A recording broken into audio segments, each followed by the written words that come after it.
So when I'm swaddling a newborn, what I actually like to do, some people will put the baby in the middle. I actually like to put the baby on the side.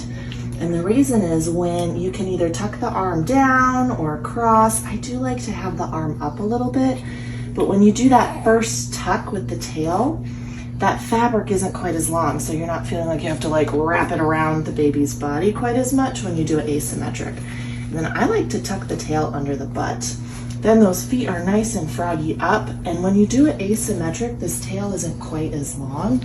Now you can decide what you want to do with this arm, if you want to tuck it first or across. Again, I kind of like the arm across. We'll tuck his down because he's so chill. I'm going to take this tail and actually fold it up over the shoulder so that it's flat with the top of the blanket. And then because we have such a long tail, we can then go across that shoulder.